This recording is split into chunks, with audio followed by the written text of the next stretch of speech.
Bonjour à toutes, bonjour à tous, bienvenue dans ce podcast de luxe numéro 4. Cette semaine, nous partons en Écosse pour découvrir le film L'ombre d'un mensonge. Je suis venu pour te chercher pour que tu reviennes avec moi. Tu peux pas disparaître comme ça à chaque fois.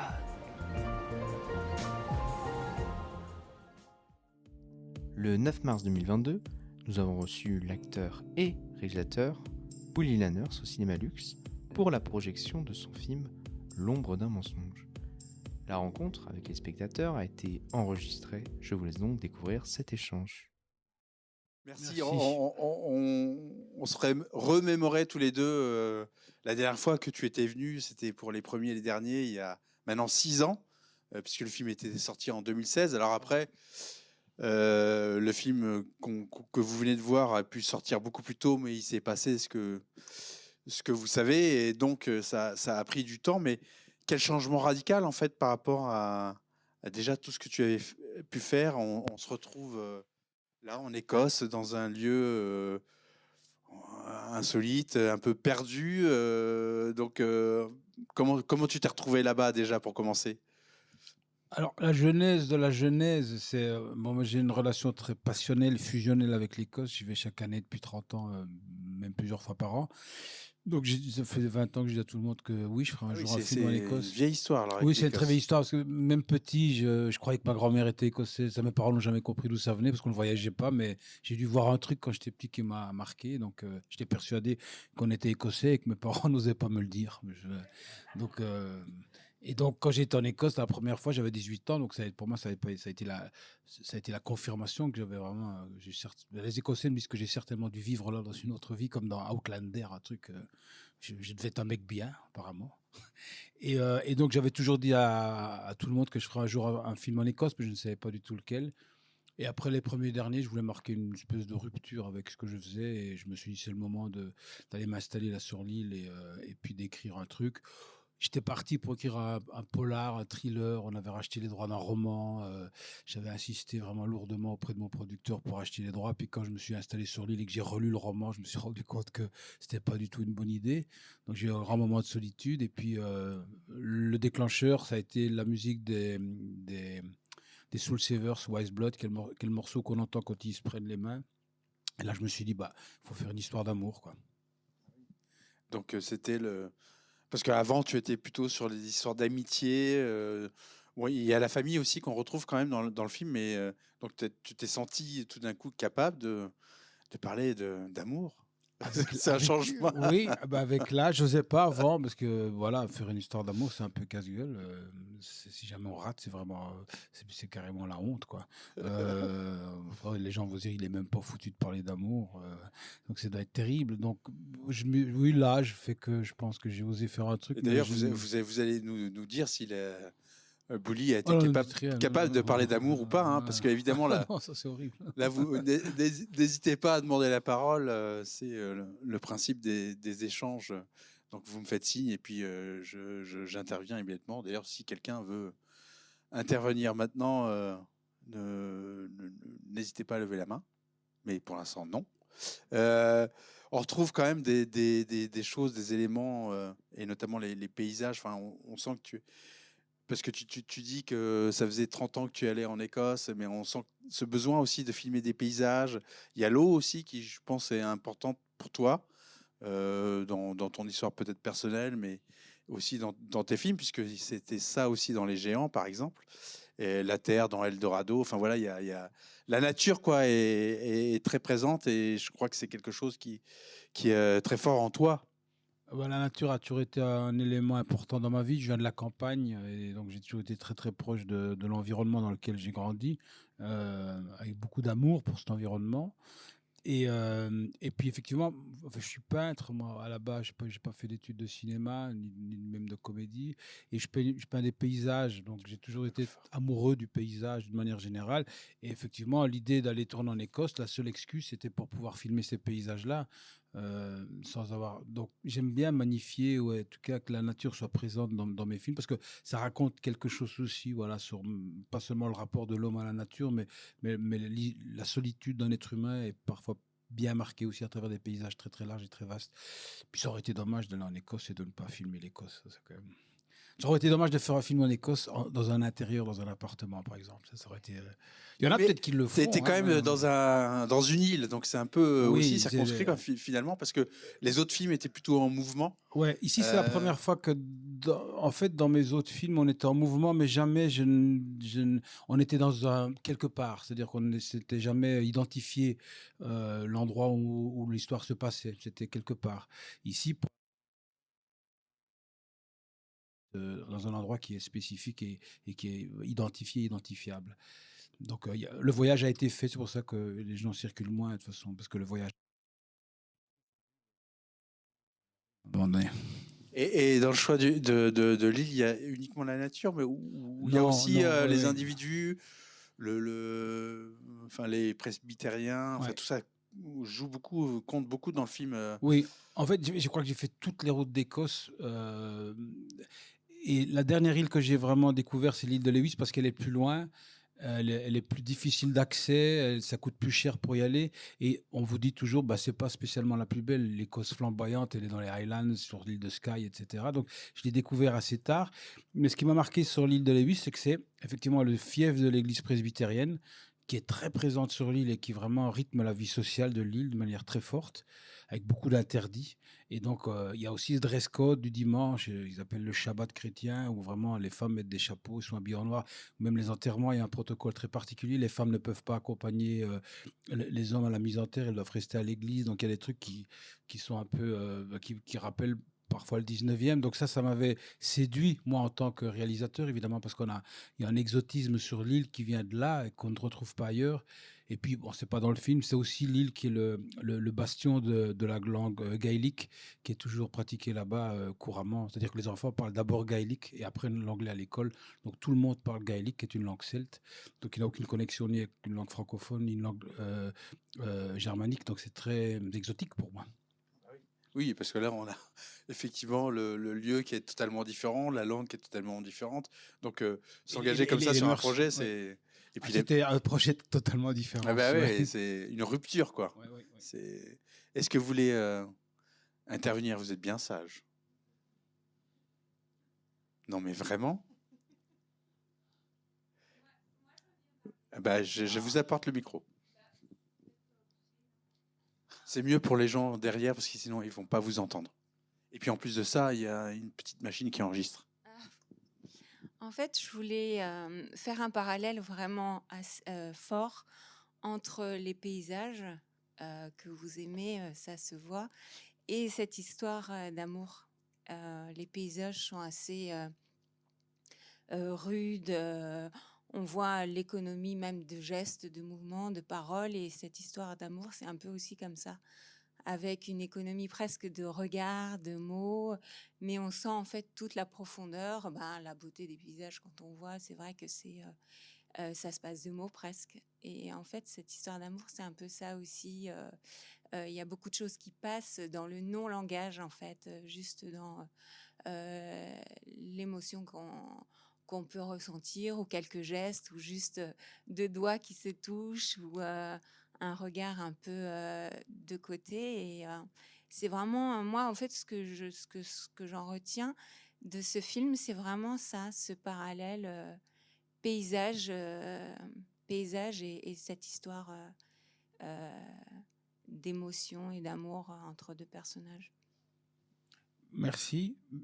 Je pense qu'il y a c'est pas par hasard que l'église presbytérienne est beaucoup plus implantée sur cette île-là. Je pense qu'il y a un rapport entre l'homme et la nature dans la manière dont on se comporte et dans la manière dont on s'exprime et dans la manière dont on exprime ses sentiments. Moi, je viens des hauts plateaux ardennais, qui est une région très rude aussi, et je viens d'un milieu pas presbytérien, mais avec cette espèce d'économie de mots et de gestes d'affection.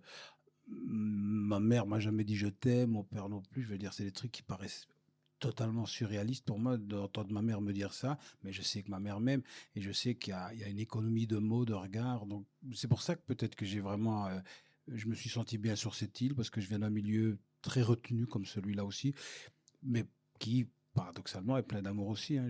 J'ai une enfance très heureuse. Donc, et ma mère d'ailleurs travaille toujours avec moi puisqu'elle est créditée dans le générique. Je ne sais pas si vous avez vu, elle est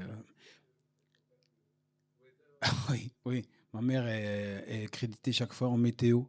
Donc, les gens me demandent c'est quoi le poste de météo. C'est ma mère, elle fait des neuvaines pour que j'ai une bonne météo pendant les tournages. Et donc, voilà, j'ai inventé un poste et c'est son 5e tournage quand même. Elle est quand même. Et en plus, elle ne me coûte rien parce que je la paye pas. D'autres interventions? Oui, j'arrive.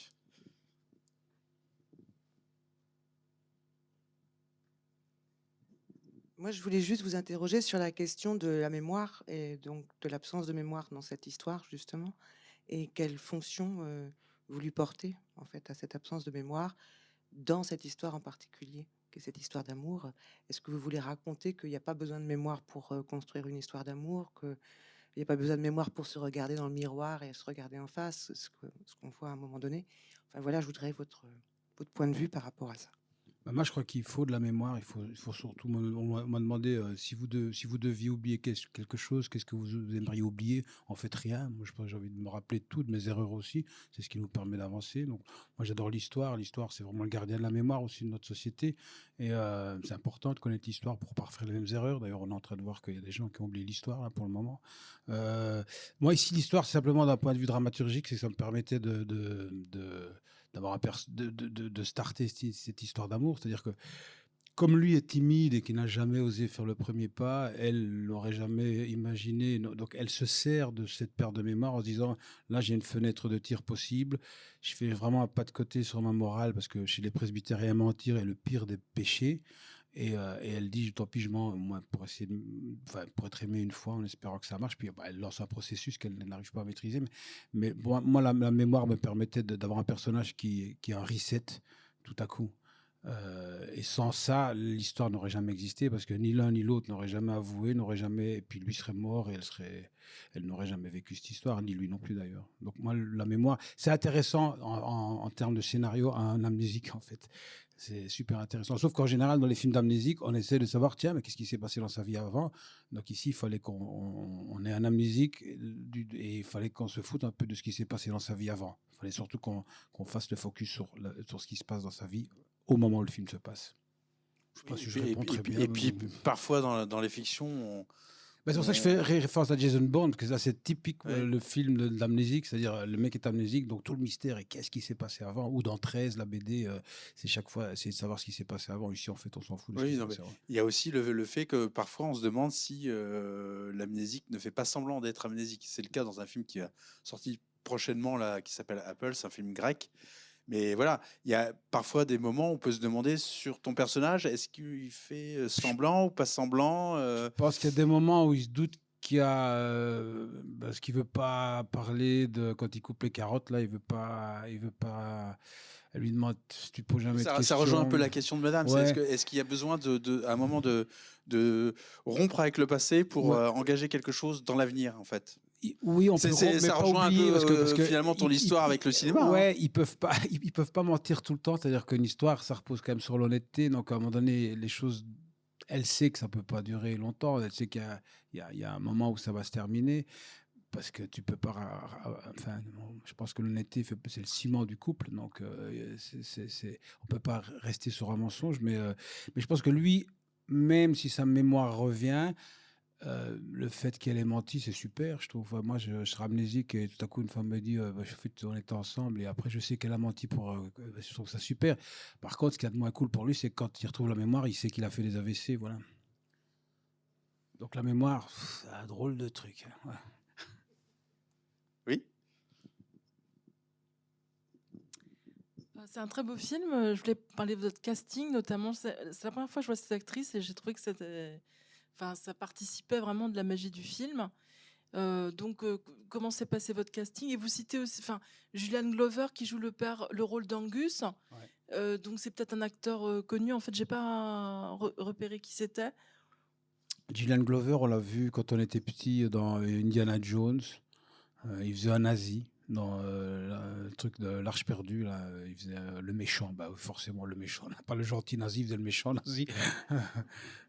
C'est rare les films qui marchent avec des gentils nazis, heureusement. Et après, il a joué dans Game of Thrones aussi. Il a joué dans Star Wars, dans les tout premiers épisodes, donc réalisés par Coppola. À l'époque, c'est une tête qu'on connaît, mais on ne connaît pas son nom. Et elle, Michel Ferlet, moi, c'est ma directrice de casting à Londres et à Édimbourg qui m'a simplement proposé les comédiennes qui pourraient potentiellement être les comédiennes du film.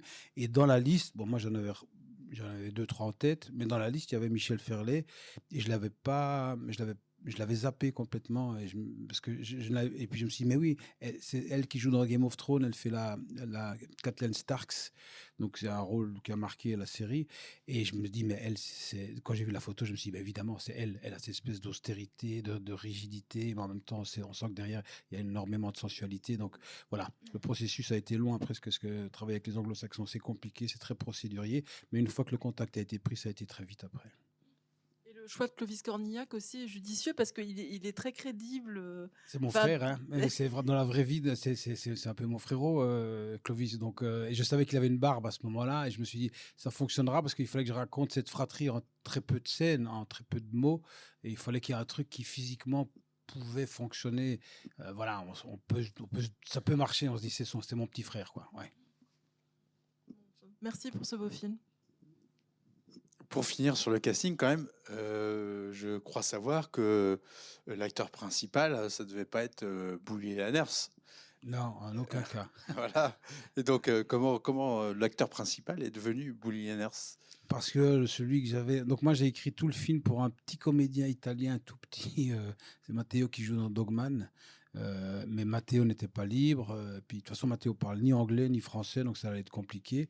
Et donc après, je disais à ma directrice de casting, mais moi, il me faut vraiment quelqu'un qui a un physique un physique particulier, un truc qui sort des...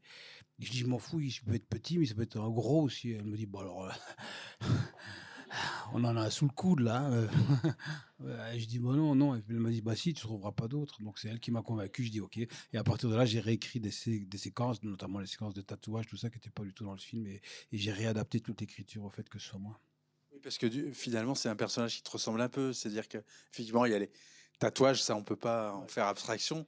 Mais il y a aussi d'autres éléments. On parlait de Clovis Cornillac. Ce qui vous rassemble, c'est la musique, le rock.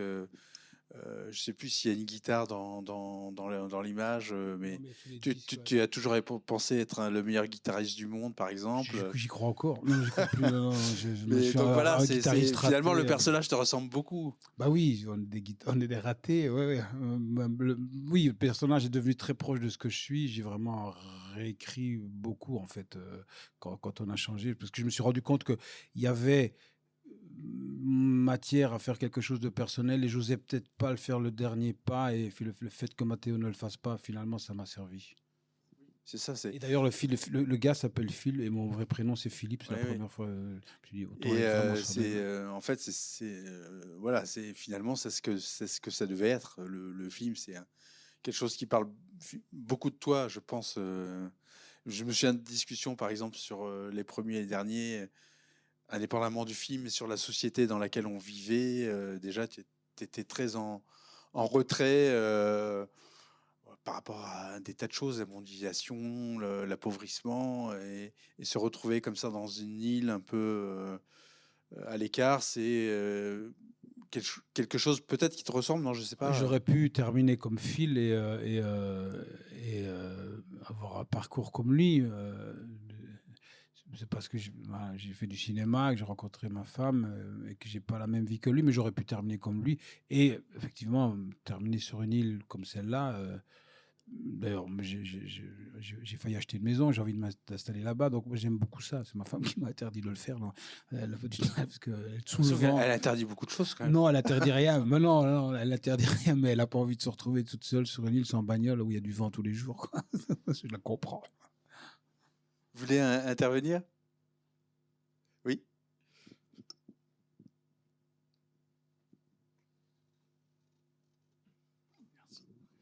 Oui, bonsoir. C'est un très très beau film. J'ai beaucoup aimé. Je voulais savoir quel était votre rapport au cinéma américain, parce que j'ai pensé à deux cinéastes j'ai pensé à un film sur la route de Madison, les relations comme ça de tendresse, d'hésitation entre Meryl Streep et Clint Eastwood. Et je pensais aussi, en voyant vos images, à quelques films de John Ford. Je pense, enfin, c'est pas la première fois que je vois vos films, et à chaque fois, je pense au cinéma américain. Est-ce que vous avez une relation particulière au cinéma américain, un affect particulier ou pas? Oui, oui, parce que quand j'étais petit, nous, j'étais dans un village, il n'y avait pas de cinéma, on n'allait jamais au cinéma. Et ma culture cinématographique, ça a été les films américains qui passaient à la télé. Moi, j'adorais les westerns. J'essaie de voir tous les westerns possibles. Et puis, je lis beaucoup de romans, enfin, je lis énormément, et je lis énormément de littérature américaine, en fait. Tout ce qui sort chez Gallmeister, par exemple, je le lis parce qu'il a retraduit des grands classiques américains qui avaient été mal traduits à l'époque. Donc, je découvre ces nouveaux, tous les descendants de Faulkner. Il y a beaucoup de jeunes écrivains et écrivaines américaines qui font des romans absolument magnifiques. Donc, je suis très sensible à cette culture-là. Ça vient de la musique, ça vient de ma génération aussi, sauf que je ne prends pas l'avion. Donc, faire un film aux États-Unis, c'est pas possible. Donc, j'en ai fait un peu en Belgique. J'ai fait les films américains en Belgique. J'ai fait les films américains en Écosse. Voilà. Je fais un peu avec ce que j'ai sous la main. T'es pas allé aux États-Unis avec le film Si, une fois. Il me semble pas bien. aux États-Unis, au Canada, chez les Indiens, chez les Inuits. Ouais. Mais c'est la dernière fois que j'ai pris l'avion. J'ai pris 3 fois l'avion dans ma vie. Je prends jamais l'avion. Et là, j'ai dit, je ne prendrai plus jamais. Voilà. Là, maintenant, c'est réglé. Ma carrière américaine est terminée. Voilà. C'était dans le film. Je suis mort, vous enterrez votre copain là. Copain, ouais, c'est ça. Oui. D'autres. Oui.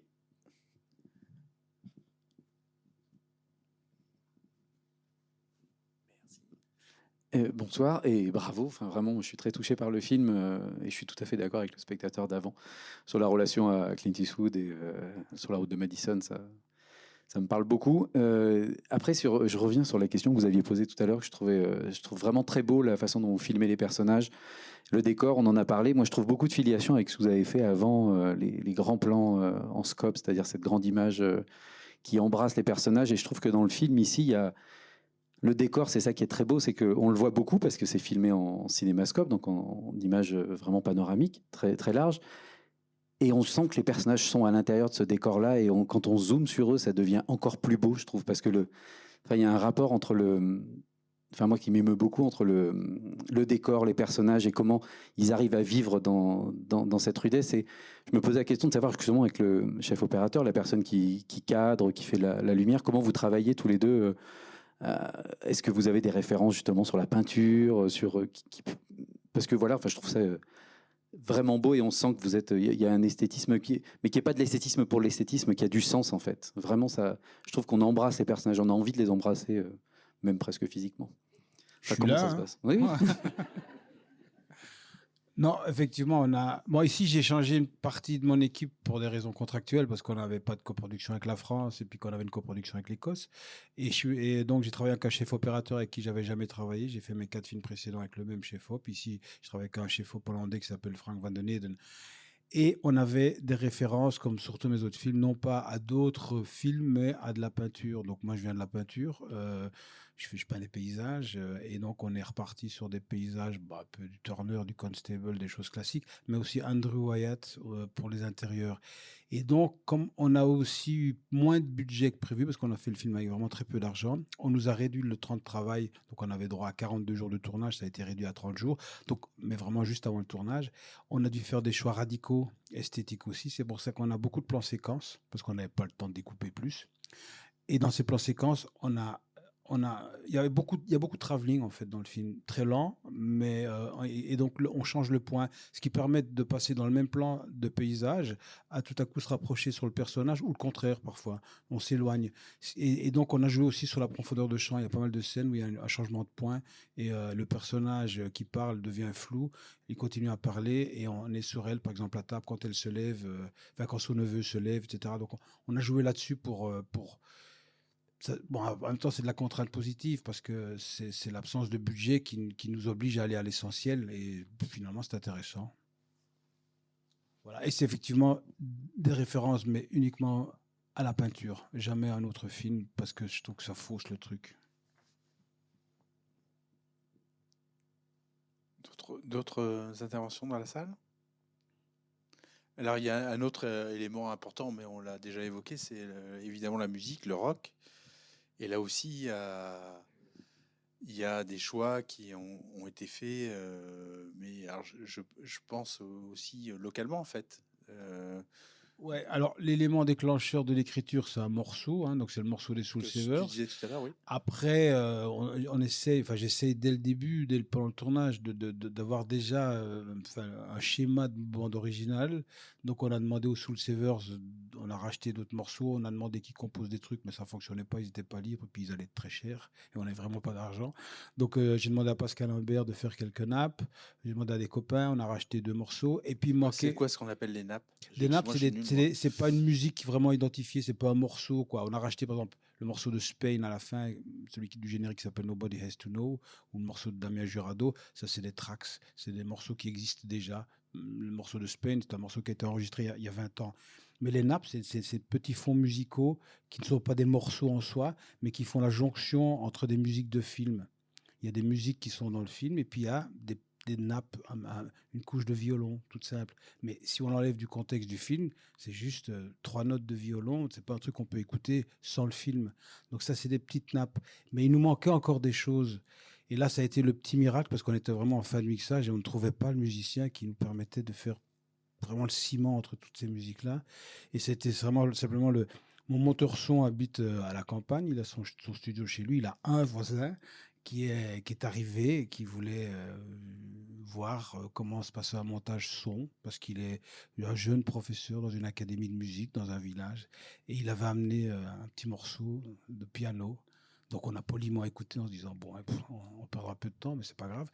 Et puis en fait, non, c'était super. Et donc on lui a filé le film, on lui a dit, il nous manque ça là, ça là, ça là, ça là. On a attendu 3 semaines et il nous a ramené toutes les musiques du film. Donc c'est un découvert un type qui va devenir compositeur de musique de film. C'était le voisin de mon monteur.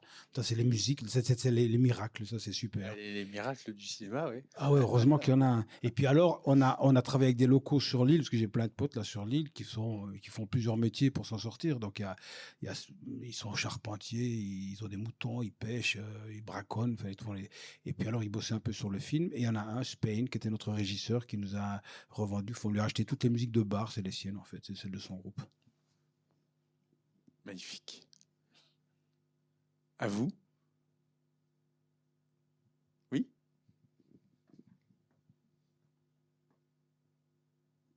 Bonsoir et merci beaucoup pour ce beau film. Je voulais vous demander si les Écossais allaient avoir la chance de voir votre film.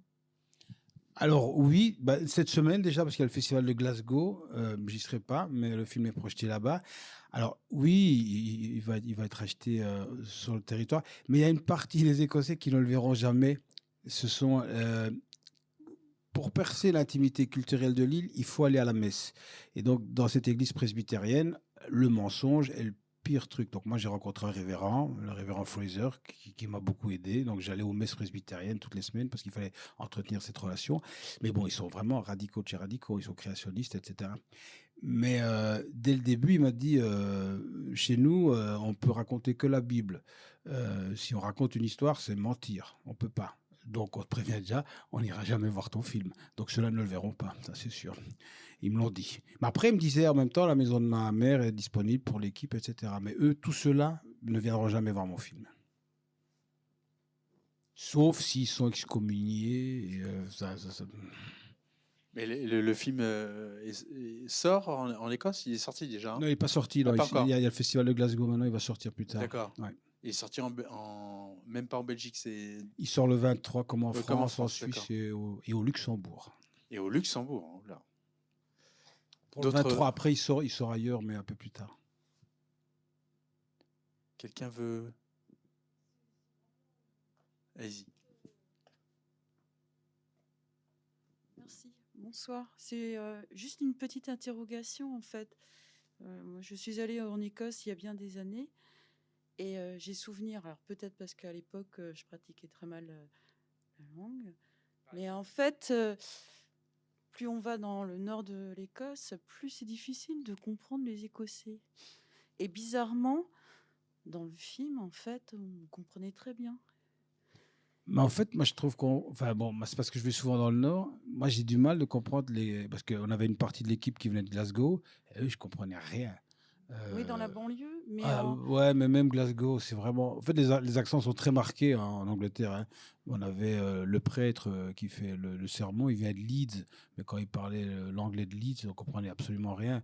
Moi, pour moi, c'est plus facile de comprendre l'écossais du Nord ouais. que le reste. Et pour eux, c'est très important parce que tous les comédiens anglais, bon, comme il y a des accents qui sont très marqués aux États-Unis aussi, hein, les accents sont hyper différents, tous les comédiens anglo-saxons apprennent à faire tous les accents. Et donc pour eux, c'était hyper important d'avoir l'accent de Lewis, donc ils se sont vraiment entraînés à fond pour avoir cet accent-là. Ah, parce que je m'attendais à un accent beaucoup plus marqué et j'étais surprise en fait. Non, sur Lewis, ils sont très bien, vous savez. Vous pouvez y retourner.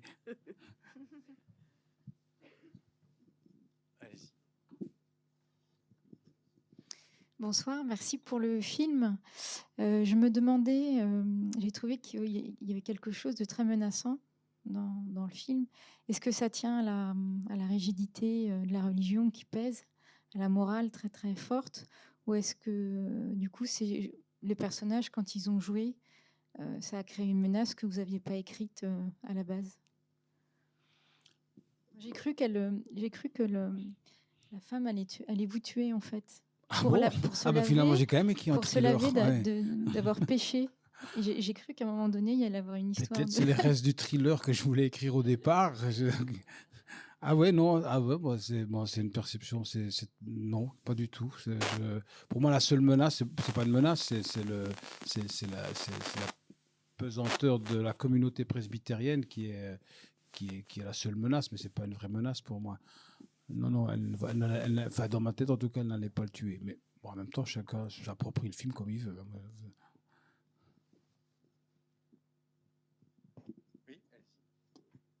J'ai une question toute simple. Pourquoi le choix d'un dalmatien?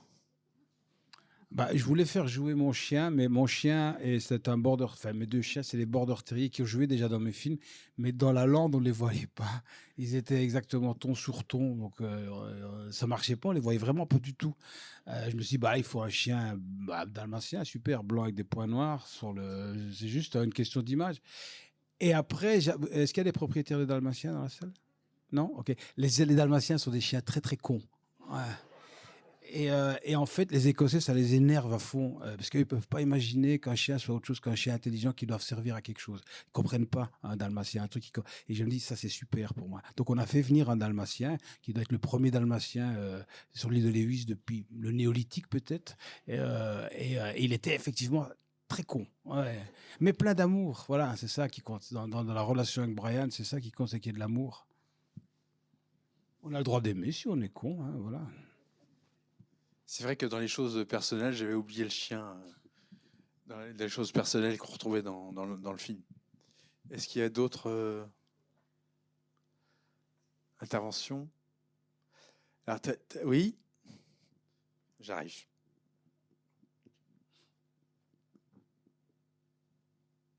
Merci. Bonsoir.